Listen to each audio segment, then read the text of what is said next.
Eu quero aproveitar a oportunidade e pedir a essa querida igreja que olhe por uma pessoa muito especial da minha família, minha cunhada Mágila.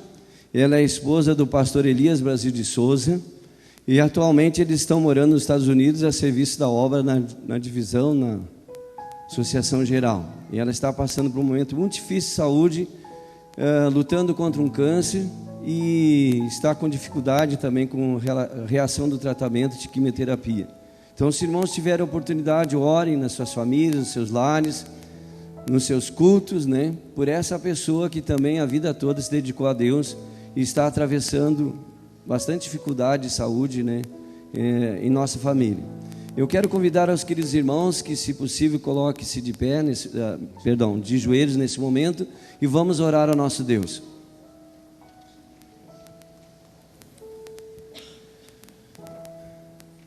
Maravilhoso Deus e Pai, aqui está a Tua igreja, aqui estamos nós, como uma grande família, de joelhos prostrados diante de Ti, reconhecendo que o Senhor é o grande Deus, nosso Salvador, o único Deus verdadeiro. Também reconhecemos, querido Pai, que o Senhor é onipotente, onisciente e onipresente, que o Senhor fez abrir o mar vermelho, que o Senhor fez chover do céu o maná, e tantas outras maravilhas que tem operado entre os seus filhos aqui na terra. Te agradecemos primeiramente, querido Pai, por ter enviado o seu Filho, Jesus Cristo, que morreu em nosso lugar, que nos habilitou novamente a ser herdeiros do reino celestial. Queremos te pedir, querido Pai, o perdão das nossas faltas, dos nossos pecados, das nossas iniquidades, que muitas vezes faz separação entre nós e Ti. Pedimos de uma maneira muito especial também por essa querida igreja, a igreja aqui do bairro Iguatemi, pelos irmãos, pelas visitas, pelos amigos que estão aqui, também pelos inúmeros pedidos e os inúmeros agradecimentos que cada um de nós temos em nosso coração e nossa mente para trazer até diante do Teu trono de graça. Que o Senhor possa atendê-los a cada um segundo as suas necessidades. Que o Teu Santo Espírito, querido Pai, possa fazer morada em nossa vida, em nosso lar, em nosso trabalho, em nossa comunidade religiosa. Que o Teu Santo Espírito possa nos reavivar, nos aproximar mais de Ti e fazer com que a gente possa ser verdadeiras testemunhas em qualquer lugar que andamos e que vivemos. Querido Pai, abençoa de maneira também muito especial o pastor Ibson, sua família, enfim, a liderança dessa igreja, a cada membro dessa igreja, que todos nós possamos nunca perder a noção dos dias em que estamos vivendo e possamos todos nós nos preparar, procurar cada vez mais nos aproximar de Ti, para que quando Jesus voltar possamos estar preparados para receber as bênçãos da vida eterna. Fica conosco, nos dirige, abençoa a programação que se segue e, sobretudo, que o pastor Ibson possa trazer uma grande mensagem, uma mensagem de preparação, uma mensagem espiritual vinda do Teu trono de graça. Abençoa-nos e nos guarda hoje e sempre, em nome de Jesus. Amém. Amém.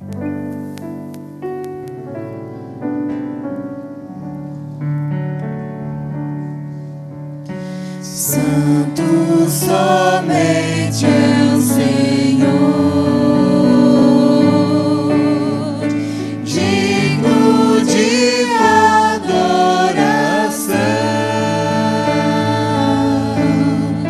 Deus que é fiel, Deus de paz e perdão.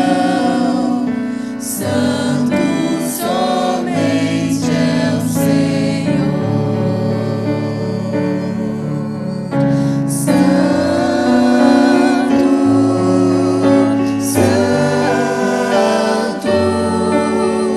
Santo somente é o Senhor. Santo, Santo, Santo somente é o Senhor. Diga mais uma vez. Santo somente é o Senhor.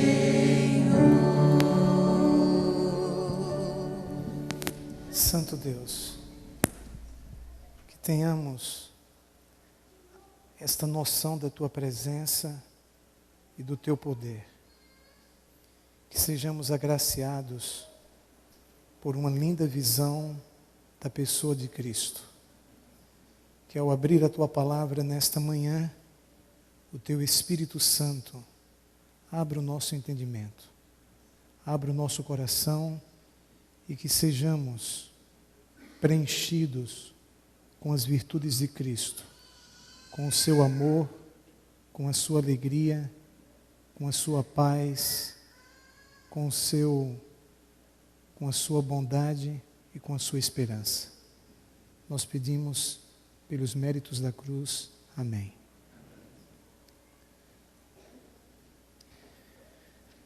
Muito bem, estamos um sábado mais próximos da volta de Cristo. Amém? Se você ainda não cumprimentou a pessoa que está do seu lado, aproveite e faça isso agora. Cumprimente a pessoa que está do seu lado.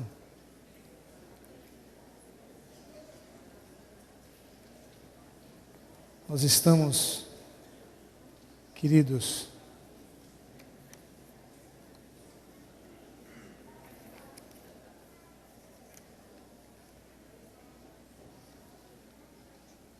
entendemos que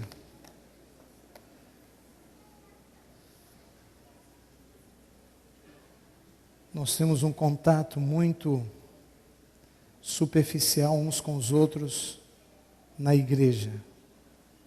Então a gente precisa ter alguns momentos para a gente pelo menos cumprimentar uns aos outros. Não é verdade? Mas, queridos, aos domingos nós estamos tendo uma série de temas imperdível e nós convidamos você para que esteja conosco neste domingo. Interessante que o frio aumentou e a audiência declinou. E é importante que você esteja presente. A tua presença no culto já produz motivação. Então eu proponho que você troque a televisão pela comunhão, pela adoração. Faça planos de estar amanhã à noite aqui. Amanhã nós vamos abordar o tema, biblicamente, sobre o poder da visão. Note que tudo na vida começa com uma visão. E Paulo disse que não foi infiel à visão celestial que Deus lhe concedeu. Qual foi a visão, ou qual é a visão que Deus concedeu a você em relação à sua vida? O poder de uma visão dada por Deus. E Deus se comunica conosco através da visão. E o que é visão? É você olhar para um deserto e ver um jardim. E pela graça de Deus, a possibilidade de se tornar realidade. Amém? Na quarta-feira estaremos iniciando uma nova série intitulada Vida de Oração. E estaremos analisando a vida de oração dos homens que mais oraram na Bíblia. Moisés, Daniel, Paulo e mais do que todos eles juntos, Jesus Cristo. Então, mês de maio é um mês em que você não pode perder os nossos cultos aos domingos e também nas quartas de poder. Queridos, ontem, por volta das 5 horas da manhã, eu fui notificado a respeito do falecimento do querido pastor Rui Nagel. O pastor Rui Nagel, como todos nós sabemos, foi um grande líder, porque era um homem de Deus. Ele entrou nas páginas da história da Igreja Adventista no Brasil e na América Latina. Na gestão do pastor Nagel, na divisão sul-americana, nós tivemos uma das fases de ouro desta igreja, nesta nação. Deus usou aquele homem de uma forma tremenda. E o pastor Rui Nagel era aquele líder que projetava os outros e ficava por trás dos bastidores, liderando a igreja de uma forma extraordinária. E eu me lembro quando, alguns anos atrás, eu fazia parte da equipe de diretores do Ministério Pessoal da União Nordeste Brasileira. E numa viagem que nós fizemos, a gente deu uma passada na cidade de Brasília e fomos conhecer a sede da igreja na América Latina. Fomos recepcionados pelo pastor Rui Nagel. Entramos na sua sala, conversamos, rimos muito, e um dos colegas disse o seguinte: eu gostaria de ter a sensação de sentar na cadeira do homem que rege a igreja em 8 países do mundo. A segunda maior divisão do mundo é a divisão sul-americana. E ele riu, se levantou e convidou o colega para se sentar na cadeira dele. E ainda tirou fotos. E pelo menos uma vez na vida ele se sentiu presidente da divisão sul-americana. Mas junto com o privilégio vinha a responsabilidade. Pastor Rui Nagel nos deixa lembranças, e ele estaria conosco no dia 23 deste mês, na realização de um simpósio de liderança aqui no Iguatemi. Mas Deus, no entanto, tem seus propósitos. Ele cumpriu a missão. Quem dera que eu e você tenhamos uma vida tão próxima de Cristo e tão extraordinária como a vida do pastor Rui Nagel. Mas eu quero deixar para a igreja uma palavra de conforto. Por favor, abra o compêndio de Deus no livro de Provérbios, no capítulo 14, versículo 32. Bíblias abertas em Provérbios, capítulo 14, verso 32. Nós vamos ter que abrir a Bíblia hoje um pouco mais do que de costume. E no livro de Provérbios, no capítulo 14, versículo 32, o texto bíblico nos diz: pela sua malícia é derribado quem? O perverso. Mas o justo, ainda morrendo, o que é que ele tem, queridos? Ele tem o quê? Esperança. O justo, ainda morrendo, tem esperança. Eu já declarei para vocês aqui nesta igreja, para aqueles que morrem em Cristo, a morte não é o fim, é apenas uma sala de espera para a eternidade. Mesmo morrendo, o justo tem esperança. Queridos, para que você entenda a importância da esperança em nossa vida, em nossa espiritualidade, seria interessante você relembrar o que Paulo fala para os Efésios antes de Cristo. Ele diz que os Efésios, no capítulo 2, verso 12, ele diz que os Efésios, não tinham esperança e viviam neste mundo sem Deus.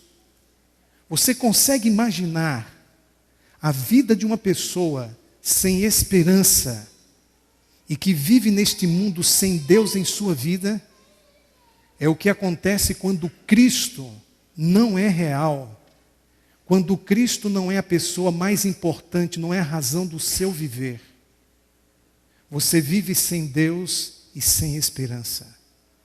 No entanto, a Bíblia nos afirma que, pela graça de Deus, não é necessário que vivamos assim. Interessante o que o apóstolo Paulo nos fala exatamente no livro de Hebreus sobre a esperança. Ele diz que a esperança é a âncora da alma. Você consegue entender isto? A esperança é a âncora da alma. O que é de um navio sem âncora? Ele fica à deriva, ele não se firma, mas a esperança nos dá firmeza. A esperança consegue fazer com que a gente suporte situações que de outra forma não conseguiríamos suportar. Então, Hebreus capítulo 6, verso 19, afirma que a fé é o que mesmo? A âncora da alma. E é interessante as palavras do apóstolo Paulo em Romanos capítulo 15, versículo 13. Ele diz assim que o nosso Deus é o Deus da esperança. Quem é o autor da esperança? É Deus. E a palavra nos diz que Deus nos enche de alegria e de paz, conforme a nossa fé, para que sejamos ricos em esperança no poder do Espírito Santo. Queridos, essa declaração é extraordinária, sim ou não?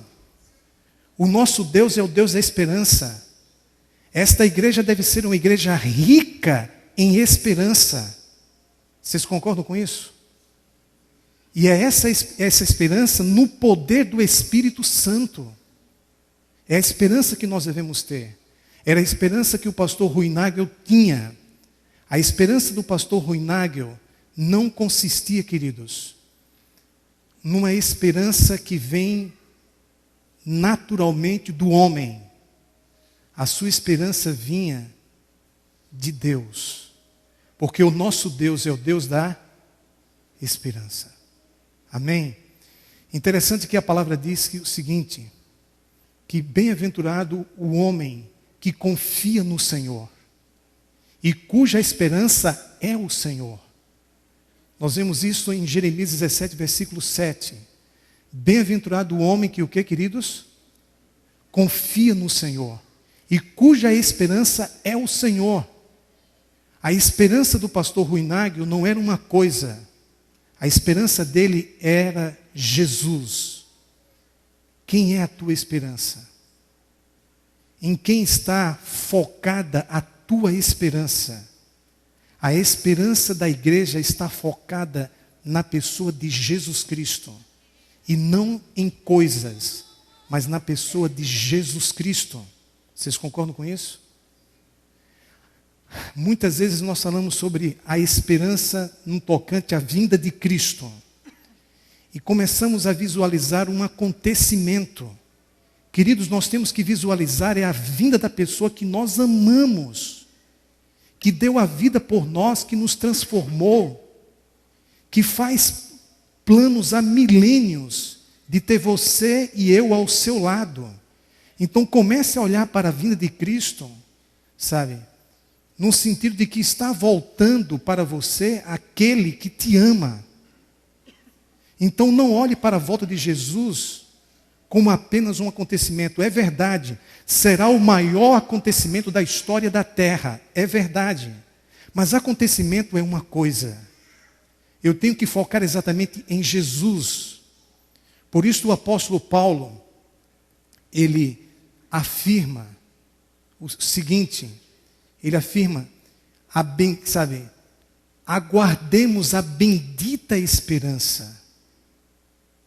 Veja aqui o adjetivo, a bendita esperança e a manifestação da glória do grande Deus e Salvador Jesus Cristo. Esse texto é maravilhoso. Tito capítulo 2, verso 13. Aguardemos a bendita esperança e a manifestação da glória do grande Deus. Jesus não foi apenas um ser humano. Ele é 100% Deus e 100% homem. E aqui Paulo diz que ele é o grande Deus e Salvador Jesus Cristo. Então começamos a entender que a esperança na Bíblia, ela tem um significado escatológico.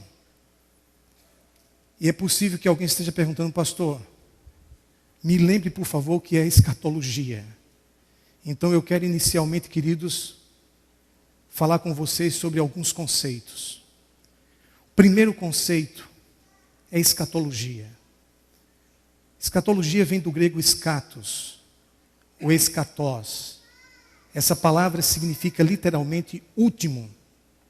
Então, tanto na teologia como na filosofia, escatologia significa os últimos acontecimentos. É o estudo dos últimos acontecimentos, dos eventos finais. Então, quando eu falo que a esperança na Bíblia é uma esperança escatológica, eu quero dizer que a esperança na Bíblia está voltada para o tempo de quê? Do fim. Uma outra coisa importante é nós sabermos o que significa biblicamente esperança. Qual a diferença entre fé e esperança? Alguém aqui pode me ajudar? A diferença entre fé e esperança? A palavra esperança, ela vem do grego elpis e significa expectativa confiante. Expectativa confiante. O verbo relacionado a esse substantivo é o verbo esperar. Mas é interessante que você não encontra nos evangelhos a palavra esperança. Você não encontra. Nós temos o verbo esperar mencionado apenas uma vez no Evangelho de Mateus. O verbo esperar mencionado 3 vezes apenas no Evangelho de Lucas. E o verbo esperar é mencionado apenas uma vez no Evangelho de João. Então nós não encontramos a esperança nos Evangelhos. Eu não sei explicar por que isto acontece, mas eu posso te afirmar que o conceito da esperança está espalhado em todas as páginas dos Evangelhos, na pessoa de Jesus Cristo. Amém? Porque Ele é exatamente a nossa esperança. Queridos, hoje eu quero na realidade abordar o tema da esperança por uma ótica diferenciada. Eu não quero falar de Jesus apenas como a nossa esperança, mas eu quero saber qual era a esperança de Jesus. Que é a esperança que eu e você devemos ter. Mas antes de falar exatamente sobre isso, qual é a diferença entre fé e esperança? A Bíblia nos diz, no livro de Hebreus, no capítulo 11, verso 1, que fé é o quê, queridos? A certeza das coisas que se esperam e a convicção das coisas que se não veem. Então, enquanto a fé é a certeza, a esperança é a expectativa. Vocês concordam com isso? E é interessante nós percebermos que a esperança e a fé na Bíblia estão relacionadas com 3 coisas extremamente importantes. Estão relacionadas com as promessas de Deus. Fé e esperança estão relacionadas com as coisas invisíveis. Fé e esperança estão relacionadas com o futuro. Paulo nos apresenta, inclusive Paulo é quem dá ênfase à questão da esperança. Nós temos o verbo esperar nos escritos paulinos repetido 19 vezes. E a palavra esperança nas cartas de Paulo aparecem 31 vezes. E Paulo nos fala da trilogia fundamental do cristianismo. Em 1 Coríntios 13, o que é que ele diz? Agora permanece o que, queridos? A esperança, a fé e o amor. Sendo o maior destes, o amor. Mas essas 3 coisas não podem ser separadas. Fé sem esperança é uma fé vazia. Esperança sem fé não tem firmeza. E esperança e fé sem amor de nada vale. Então, esperança, fé e amor é a trilogia espiritual que deve fazer parte da nossa vida. Vocês concordam com isso? Sim ou não? Vocês concordam com isso? E aqui nós temos uma coisa muito importante, vocês vão entender onde eu quero chegar. A questão do reino de Deus, ou reino dos céus. Essas 2 expressões são sinônimas. Paulo afirma que o reino de Deus não é comida nem bebida, mas é justiça, alegria e paz no Espírito Santo. Então, enquanto o reino de Deus não é comida e nem bebida, mas é o que, queridos? Justiça, alegria e paz no Espírito Santo, o reino que não é de Deus é injustiça, tristeza e conflito. Portanto, queridos, a injustiça, a tristeza e os conflitos não fazem parte do reino de Deus. E a esperança de Jesus estava focada no reino de Deus, e nós vamos ver isso daqui a alguns instantes. E o reino de Deus, por sua vez, ele está sustentado em dois reinos: o reino da graça e o reino da glória. Quantos de vocês já ouviram falar sobre o reino da graça e o reino da glória? Quantos? O que significa o reino da graça? Alguém pode me ajudar? E o que significa o reino da glória? Nesses dois está fundamentado exatamente o reino de Deus. E nós precisamos entender isto para termos fundamento bíblico para a nossa esperança. Aí nós vamos entender qual era a esperança de Jesus. O reino da graça, queridos, vamos começar a abrir a palavra. O reino da graça, ele foi instituído desde os tempos antigos. O reino da graça e o reino da glória fazem parte do plano da redenção. E veja o que a Bíblia diz a respeito desse mistério. Por favor, Bíblias abertas no livro de Romanos. Romanos, capítulo 16, o último capítulo, versículos 25 e 26. Romanos, capítulo 16. Versículos 25 e 26. O texto bíblico aqui nos diz o seguinte: ora, aquele que é poderoso para vos confirmar segundo o meu evangelho, e a pregação de quem? A pregação de Jesus Cristo, conforme a revelação do mistério. Então, já que houve revelação, deixou de ser o quê? Mistério. Guardando em silêncio nos tempos o quê? Antigos. Estas verdades que nós vamos falar para vocês nesta manhã foram guardadas pela Trindade em silêncio nos tempos antigos. Lúcifer não tinha acesso a estas verdades. A verdade do plano da salvação, que foi instituído nos tempos antigos. Está claro isso, queridos? E o reino da graça e o reino da glória fazem parte do plano da redenção. No reino da graça, no qual estamos vivendo, ocorre a justificação e a santificação pela fé. E no reino da glória, que acontecerá na segunda volta de Cristo, ocorrerá a glorificação. Esse mistério foi guardado em silêncio pela Trindade nos tempos antigos. Mais ainda, versículo 26, e que agora se tornou manifesto e foi dado a conhecer por meio de quê? Das escrituras proféticas, segundo o mandamento do Deus eterno para obediência por fé entre todas as nações. Queridos, quem é a personificação do reino de Deus? É Jesus Cristo. Quando João Batista viu a Jesus, de acordo com o Evangelho de João, capítulo 1, verso 29, o que foi que ele disse? Eis o Cordeiro de Deus que tira o pecado do mundo. Interessante você relembrar o que o Apocalipse capítulo 13, versículo 8 afirma. Apocalipse 13, verso 8 afirma que o Cordeiro de Deus foi morto desde a fundação de quê? Do mundo.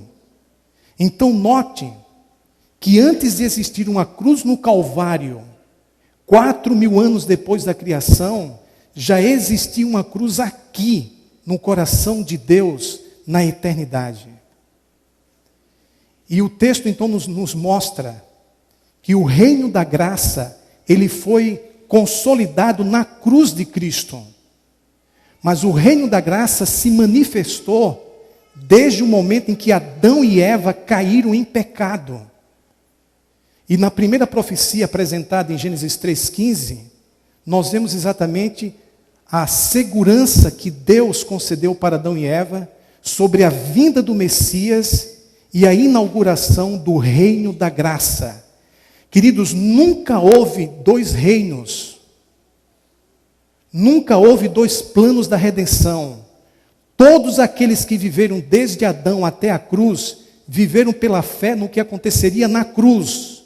E todos que viveram depois da cruz, vivem pela fé no que aconteceu na cruz. Portanto, a cruz de Cristo é o ponto de convergência. E foi ali na cruz que ocorreu então a consolidação do reino da graça. A graça é possível porque Jesus morreu por nós. Por isso a graça é possível. E quando você tem esse entendimento no teu coração, só surge gratidão e uma pergunta: como eu poderia ser tão indiferente para com tão grande salvação? Vocês concordam com isso? Então nós temos o reino da graça. E o reino da glória, quando ele será instituído? Vamos entender mais um pouco do reino da graça, queridos. Vejamos, por favor, no livro de Hebreus, no capítulo 1, verso 3, fala que depois da purificação dos pecados, Jesus então assentou-se à destra do Altíssimo. Vocês estão lembrados disso? Como Jesus se sentou à destra do Altíssimo? O que isso significa? Aí nós temos que ir para Zacarias, capítulo 6, versos 12 e 13. O livro de Zacarias é o penúltimo livro do Antigo Testamento. Ele é vizinho do livro de Malaquias. Então, no finalzinho do Antigo Testamento, o livro de Zacarias, no capítulo 6, versículos 12 e 13, vamos estudar isso aqui. E diz-lhes: assim diz quem? O Senhor. Essa expressão, assim diz o Senhor, repete-se mais de 1.300 vezes na Bíblia. Assim diz o Senhor dos exércitos: eis aqui o homem cujo nome é o quê? Renovo. Ele brotará do seu lugar e edificará o templo de quem? Do Senhor. Ele mesmo edificará o templo do Senhor e será revestido de glória. Assentar-se-á no seu trono. Queridos, se existe trono é porque existe o quê? Reino. Vocês concordam com isso? Existe trono porque existe reino. Então ele se senta no trono. E dominará, e será o quê? Sacerdote no seu trono. Não é estranho isso? Um sacerdote sentando-se num trono de um rei. O texto está falando aqui de dois ofícios realizados por Cristo.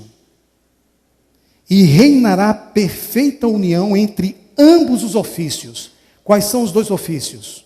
O ofício de rei e o ofício de quê? De sacerdote. Como rei, Jesus recebeu toda a autoridade no céu e na terra. Ninguém tem mais poder do que Jesus. Nem mesmo Lúcifer. Lúcifer, na realidade, está no conflito contra Deus. Mas a Bíblia diz que num sopro, Jesus o destruirá. Num sopro, Jesus o destruirá. Então, Jesus, após a sua ressurreição, ele disse: toda autoridade me foi dada onde? No céu e na terra. Então, não há nada que Jesus não possa fazer por você, porque ele tem todo o poder no céu e na terra. E aqui está uma referência à sua onipotência. Mas esse rei onipotente divino é sacerdote. Então, agora nós temos uma visão desse Cristo que se sentou à destra de Deus nas alturas, no contexto do reino da graça.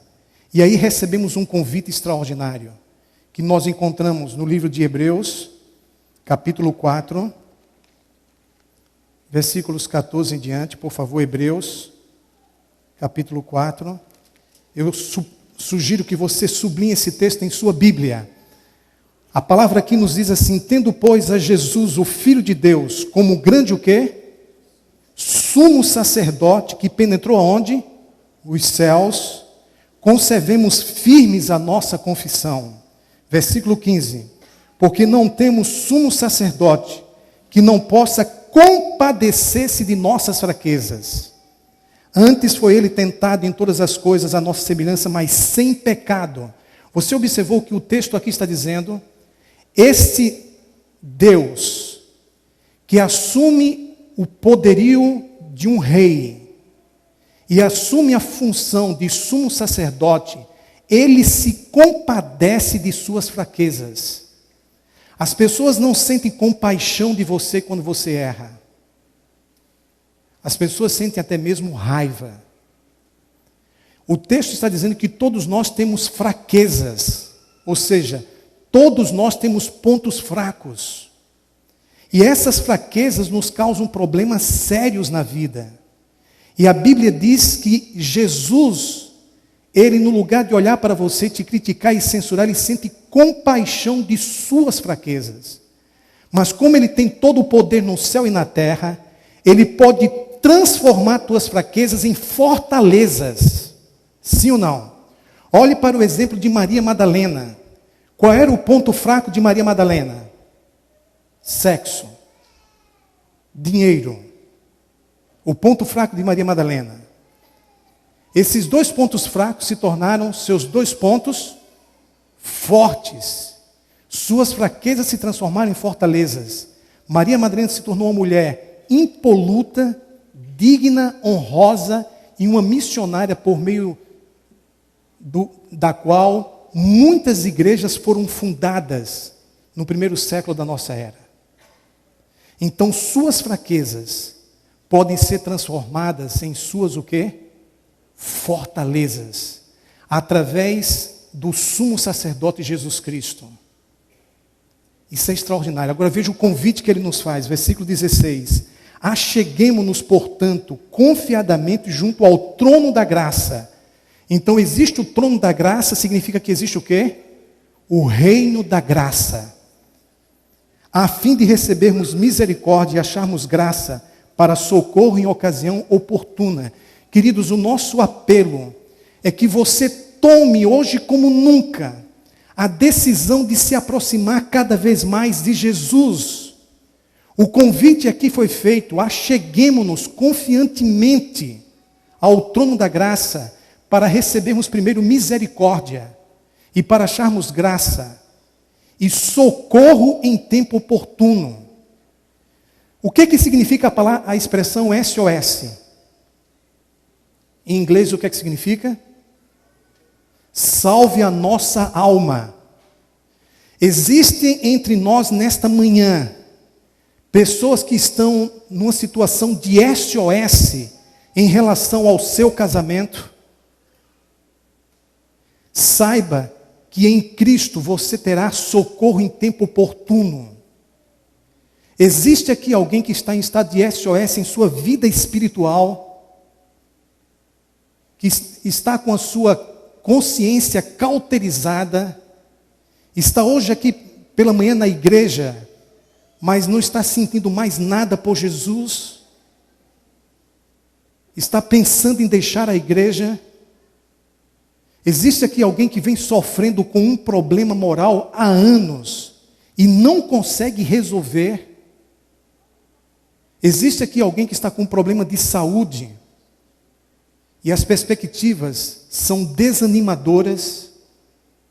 Existem entre nós pessoas que estão com problemas financeiros, com problemas familiares. Eu quero lhe dizer que você receberá, por causa de Jesus, socorro em tempo oportuno. E quantos de nós temos sido socorridos por Deus? Mas esse socorro acontece porque nós vivemos no reino da graça. Amém? Por isso esse socorro acontece. Deus não te socorre porque você merece, mas porque você precisa. Por isso Ele te socorre.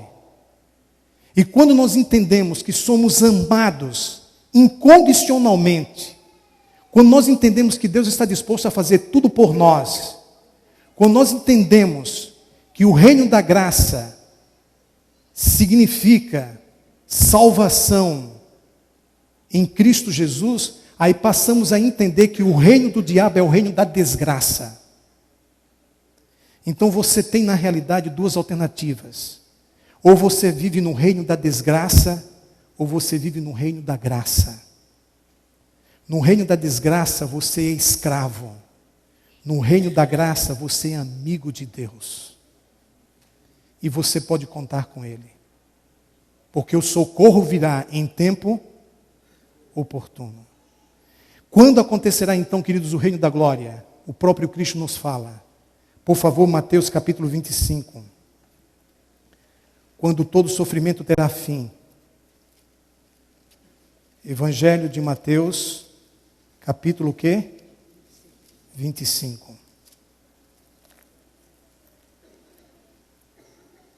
Versículos 31 e 34. Diz aqui: quando vier o Filho do Homem, na sua majestade, e todos os anjos com ele, então se assentará aonde? Mas ele não já se assentou no trono? De acordo com Hebreus 1:3, à direita da majestade nas alturas, ele não já se assentou no trono? E agora ele vai se assentar em outro trono. E qual é o trono? O trono da glória. Jesus está sentado no trono da graça, porque o tempo em que vivemos é o tempo do reino da graça.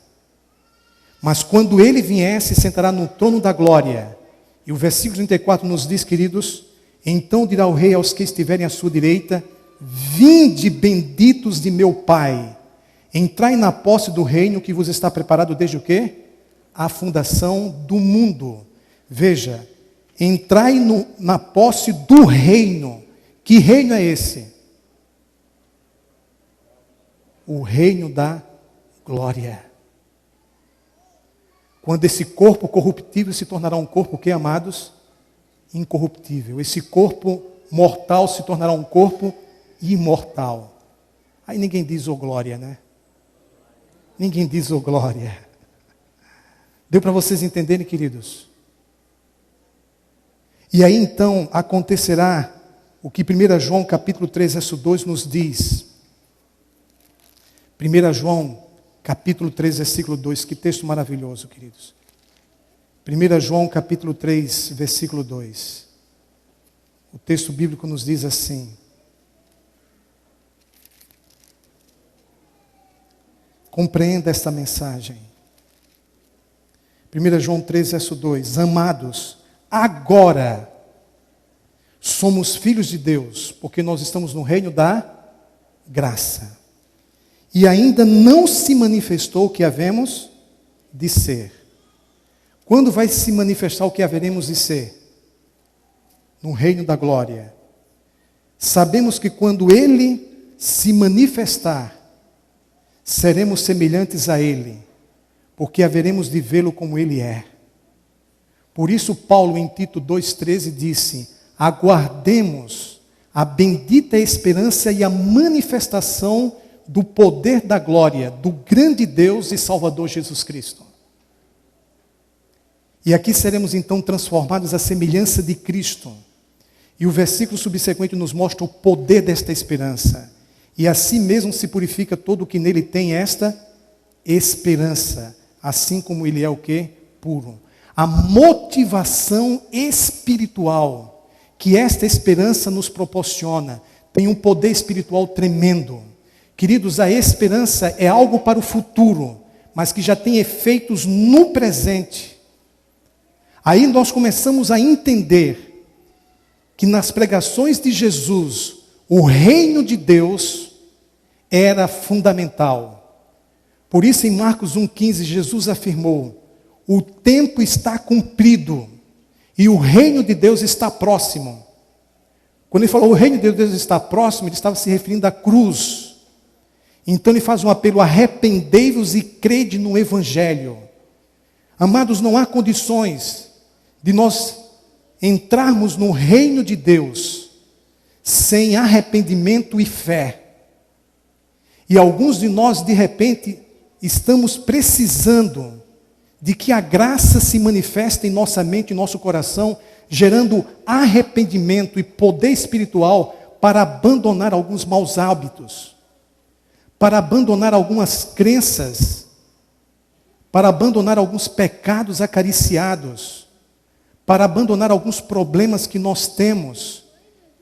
que somente pela graça seremos libertos e transformados. Então, diante dessas considerações, nós podemos afirmar que a esperança de Jesus era uma esperança escatológica. Uma esperança que estava voltada para o tempo de quê? Do fim. Diferente da esperança da nação judaica. Qual era a esperança da nação judaica? Que o reino de Davi seria restituído e a nação judaica se tornaria uma hegemonia mundial, um país completamente liberto da opressão de Roma, e dessa forma eles seriam ricos, seriam o centro do mundo e teriam influências políticas, econômicas e religiosas sobre o mundo. Essa era a expectativa do judeu. Então note que a esperança dos judeus não era a esperança de Jesus. A esperança que Jesus tinha no seu coração era uma esperança espiritual. A esperança que a nação judaica tinha era uma esperança material. Vocês concordam com isso? Sim ou não? E vocês vão entender onde eu quero chegar. De fato, Deus prometeu a Davi a restituição do seu reinado. Nós vemos isso no Salmo 84, verso 9. Ele prometeu. Mas os judeus se esquecem da profecia de Isaías 9, 6 e 7, quando mostra que esse reino de Davi seria dado para o Messias. E nós vemos o cumprimento da profecia de Isaías em Lucas 1, 37 e 38, quando afirma que Jesus herdou o reino de Davi. Então, na realidade, queridos, a profecia de que o reino de Davi seria eterno, ela se cumpre em Cristo, no reino da glória. E por isso a esperança de Jesus é uma esperança escatológica. A esperança dos judeus envolvia mudanças históricas, culturais, políticas, econômicas no mundo. Estava, voltada para as coisas. A esperança de Jesus estava voltada para as pessoas. A esperança dos judeus estava voltada para o presente. A esperança de Jesus estava voltada para o quê? Para o futuro. Mas essa esperança no futuro já tem efeitos no presente em nosso coração. E ela transforma, gera transformação interior. Então, se você não tem a sua esperança na segunda vinda de Cristo, se a sua mente está voltada para as coisas do presente deste mundo, você não experimentará crescimento espiritual. Você não vai priorizar o reino de Deus. Você vai priorizar o reino dos homens, que está submetido ao reino de Satanás, que é o reino da desgraça. Vocês estão percebendo os efeitos espirituais?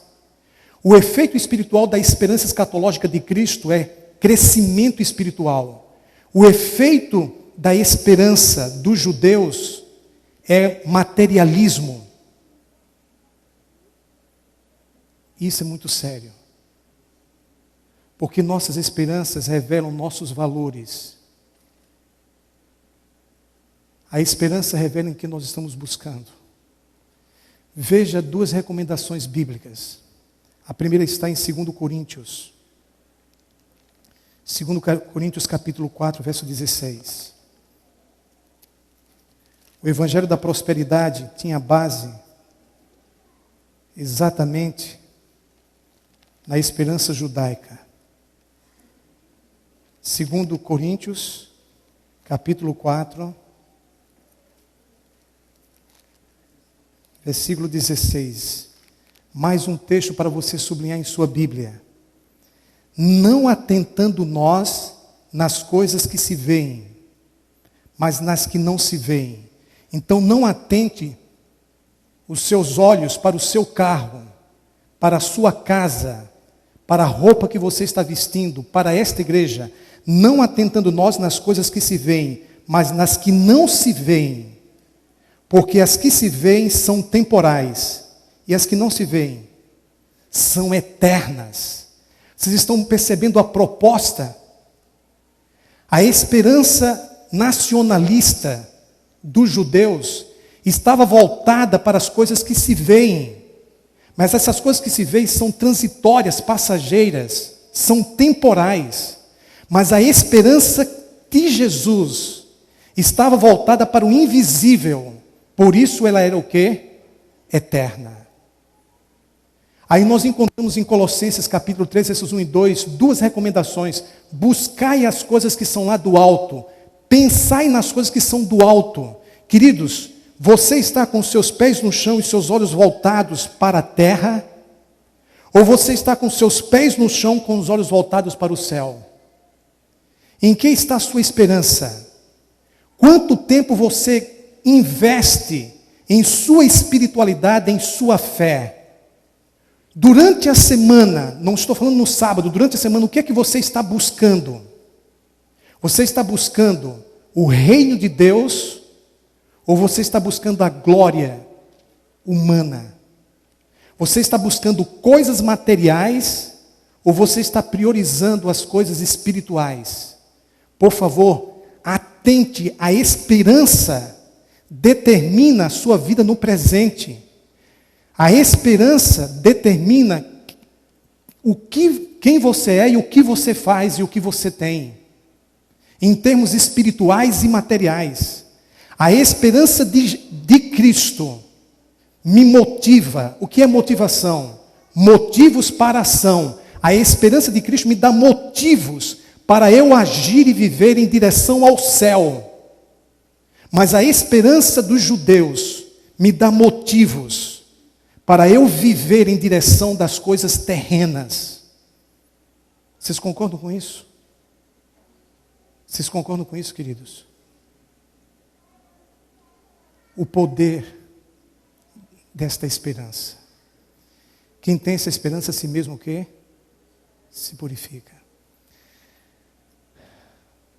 Nós vivemos hoje num tempo muito bom. Mas cristãos que viveram em Roma, nas catacumbas. Existem hoje em Roma 77 catacumbas. As catacumbas eram galerias construídas debaixo da terra, 7 a 20 metros debaixo da terra. E nas catacumbas eles construíam sepulcros, capelas e outras coisas mais. O fato, queridos, é que das 76 catacumbas, 5 eram dos judeus, 10 dos pagãos e 62 dos cristãos. 200 quilômetros de catacumbas, com 2,5 metros de altura por 1 metro ou 1,5 metro de largura. Na catacumba de São Calixto, que tem 17 quilômetros de extensão, você encontra lá 100 mil sepulturas de cristãos, que viveram com esta bendita esperança em seus corações. Pessoas que nasceram e morreram sem nunca terem visto a luz do sol, mas verão o sol da justiça, Cristo Jesus. O que manteve essas pessoas 7 a 20 metros debaixo da terra, vivendo ao longo de anos, de forma subterrânea. O que manteve essas pessoas nas catacumbas, milhares e milhares de pessoas? A esperança. O que fez com que muitos então resistissem e sobrevivessem ao campo de concentração de Auschwitz, na Polônia? A esperança. A esperança nos dá poder para esperar, para persistir e para vencer. Agora nós podemos entender a esperança de Cristo e o reino de Deus. Podemos entender isso? Sim ou não? Podemos entender os seus efeitos na nossa vida presente, efeitos espirituais em nosso comportamento, efeitos espirituais em nossa cabeça, em nosso coração, em nosso caráter.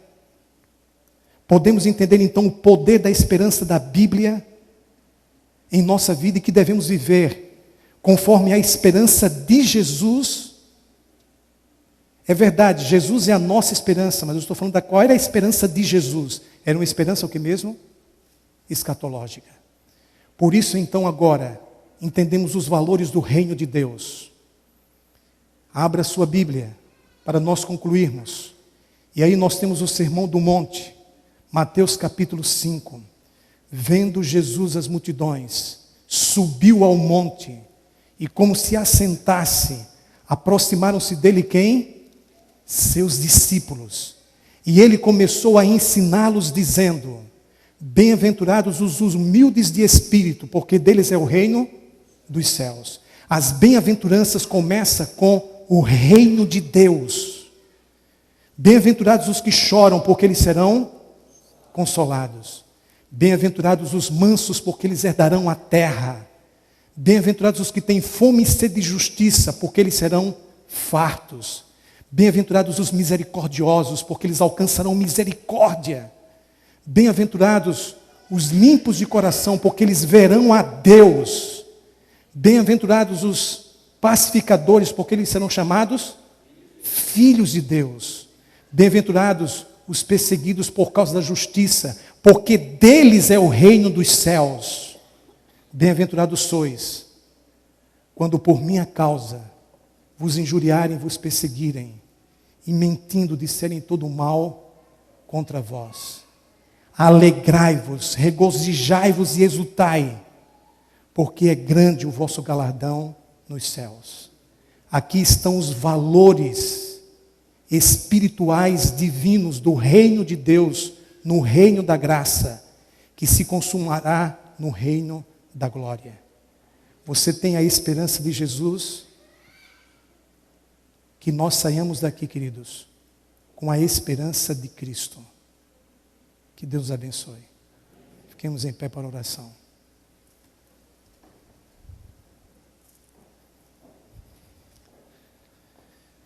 Santo Deus, eterno Pai, precisamos do Teu auxílio, Senhor, para pensar biblicamente. Precisamos que abras o nosso entendimento para compreendermos a veracidade das revelações de mistérios, antes completamente desconhecidos para os seres angelicais e para os seres humanos. Mas hoje, através das Escrituras proféticas, o Senhor nos revela qual era a esperança de Cristo e quais são os seus efeitos em nosso coração e nossa vida no presente. Pai, estamos tão fora de foco, estamos tão distraídos, estamos vivendo uma vida tão superficial, nos encontramos tão irrealizados espiritualmente. Então pedimos o Teu socorro em tempo oportuno. Nos aproximamos do trono da graça, sabendo que o Rei e Sumo Sacerdote Jesus Cristo sente compaixão das nossas fraquezas e tem poder para transformar as nossas fraquezas em fortalezas.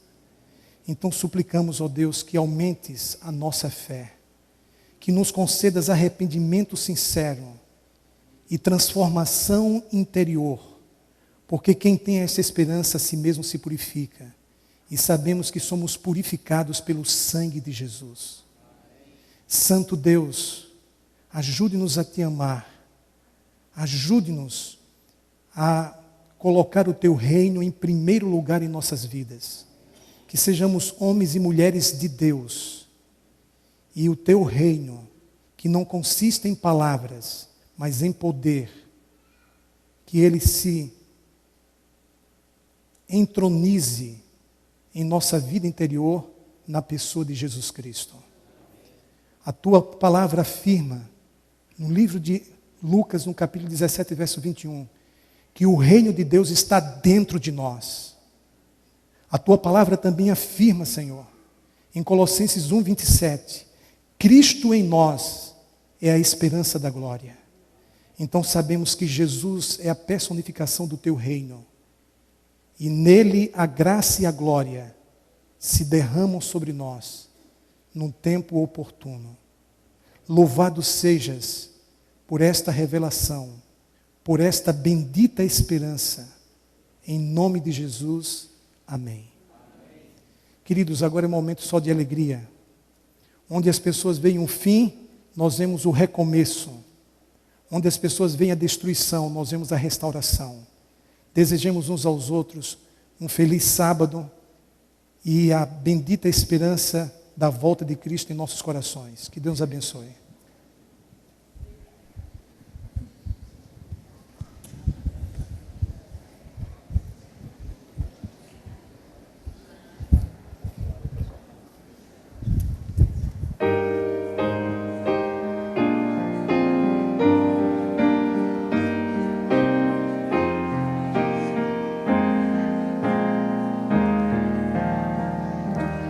Que a graça de Jesus, o amor de Deus o Pai e a comunhão do Espírito habite em nós. Que a graça de Jesus, amor de Deus o Pai e a comunhão do Espírito em nós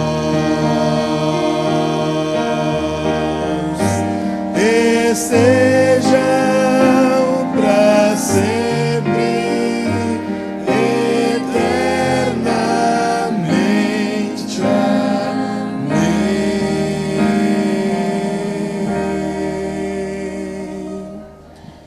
Bom restante sábado a você. Nosso próximo encontro hoje às 17 horas. Um salto para a salvação. Nós esperamos você. Que Deus te abençoe.